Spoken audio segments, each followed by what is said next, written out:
நல்ல பன்னீரிலே நீராடும் பூந்தோட்டமே.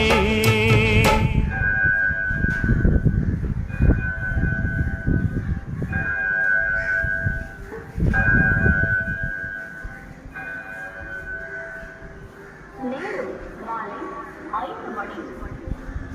இன்று தட்சிணாயன புண்ணிய காலம். புரட்டாசி மாதம் 11ஆம் தேதி திங்கள் கிழமை.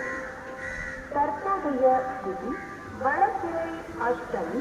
தற்போதைய நட்சத்திர மூலம்